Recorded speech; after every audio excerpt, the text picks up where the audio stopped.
तो जी हाँ, नमस्कार दोस्तों, स्वागत है आपका मेरे YouTube channel unfiltered Sumit Yadav पे। तो दोस्तों आज मेरा डे 2 75 डे चैलेंज का। तो दोस्तों आज की शुरुआत भी हमने योगा के साथ की, फिर वही शीर्षासन पे ख़त्म करते हुए आ गए नहा धो के अपने पढ़ने बैठने। फिर दोस्तों आज फिर से शुरुआत की हमने वोकेबलरी से, ब्लैक बुक उठाई।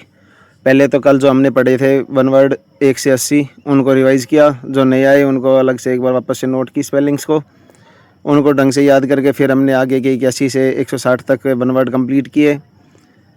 फिर दोस्तों उनको कंप्लीट करने के बाद में जैसे ही वो कंप्लीट हुए, उनको कंप्लीट करते ही फिर हम गए ईडियम्स पे। फिर दोस्तों ईडियम्स उठाए हमने।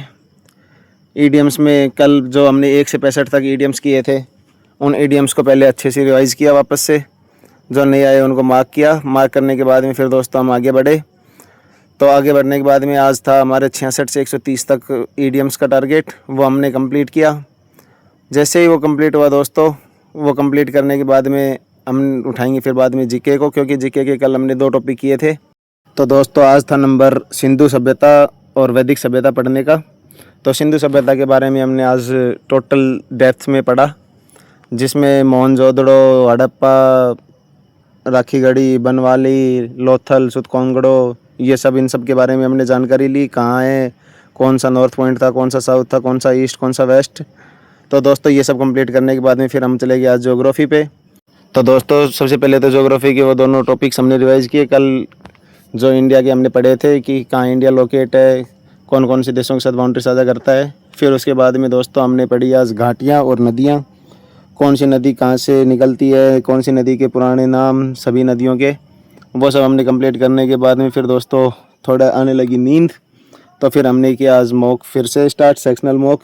1 वीक तक हम सेक्शनली मॉक लगाएंगे, फुल मॉक हम 1 वीक के बाद लगाएंगे। 8वें दिन से स्टार्ट करेंगे फुल मॉक। तो दोस्तों आज रीजनिंग फिर से काफ़ी अटपटी लगी, क्योंकि काफ़ी दिन हो गए थे टच में आए हुए। रीजनिंग में आज फिर से प्रैक्टिस की कमी साफ दिख रही थी दोस्तों, मेरे को खुद को फील हो रही थी मॉक टेस्ट लगाते हुए। लेकिन फिर भी दोस्तों मैंने जैसे तैसे करके रीजनिंग कंप्लीट किया। रीजनिंग कंप्लीट होते होते मुझे लगा कि प्रैक्टिस और बढ़ा देनी चाहिए, क्योंकि अकेली एक सब्जेक्ट आपको कभी भी मार्क्स नहीं दिलाएगा, सभी चारों सब्जेक्ट में आपको स्कोर करना पड़ेगा। तो दोस्तों उसके बाद में फिर मैंने उसका डिटेल एनालिसिस किया, कहाँ किस क्वेश्चन में मैंने ज़्यादा टाइम दिया, किस क्वेश्चन में मैं अटका पड़ा रहा, कौन सा क्वेश्चन सही होना था।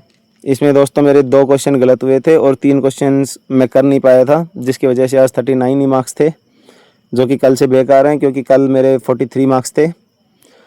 तो दोस्तों उसका अच्छे से मैंने पहले तो एनालिसिस किया, कहाँ क्या करना था, कौन सी ट्रिक लगनी थी, कौन सी नहीं लगनी थी। तो दोस्तों आप भी जब भी मॉक दो तो उसमें डिटेल एनालिसिस बहुत ज़रूरी है, क्योंकि अकेले मॉक देने से आपको कुछ नहीं होना जाना।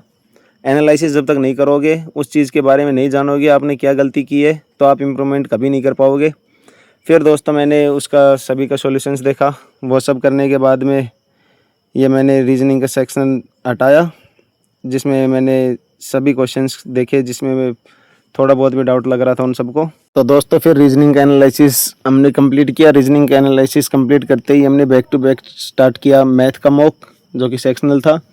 तो दोस्तों इस सेक्शनल मॉक में आज जैसे स्टार्टिंग से मैंने स्पीड बना के रखी थी, क्योंकि कल मेरे पास टाइम की कमी रह गई थी। तो और जैसे ही आज मैंने रीजनिंग में फील किया कि टाइम शॉर्टेज रहा था, जिस वजह से 3 क्वेश्चन मैं अटैम्प्ट नहीं कर पाया था, तो मैथ की मैंने स्टार्टिंग से स्पीड बना के रखी, तो जो कि मेरे को लास्ट में बेनिफिट देके गई। मेरे पास लास्ट में टाइम बच गया था, जिसकी वजह से दोस्तों आज आए मेरे 45 मार्क्स, जो कि कल से काफ़ी बढ़िया है, क्योंकि कल 37.5 ही नंबर थे।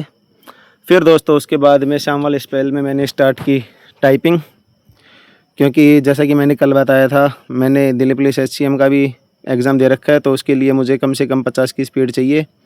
सो दोस्तों मैंने आज 2 एरर के साथ टाइपिंग कंप्लीट की। तो दोस्तों गैस करो कितनी स्पीड आई होगी। फिर दोस्तों मैंने जितने भी आज जीके के टॉपिक पढ़े थे, हिस्ट्री और ज्योग्राफी के, वो सब मैंने वन लाइनर महेश बनवाल से प्रैक्टिस की, दोनों की प्रैक्टिस की, जिसमें जो हिस्ट्री में सिंधु सभ्यता और वैदिक सभ्यता थी, और ज्योग्राफी में थी घाटियाँ और नदियाँ। फिर दोस्तों नंबर आता है शाम वाले स्पेल में ही इंग्लिश में वोकैब का, जिसमें आज 31 से 60 तक सिनोनिम थे और 21 से 40 तक के होमोनिम्स थे। सो दोस्तों उसके साथ में आज हमने की दिन की समाप्ति। Thank you.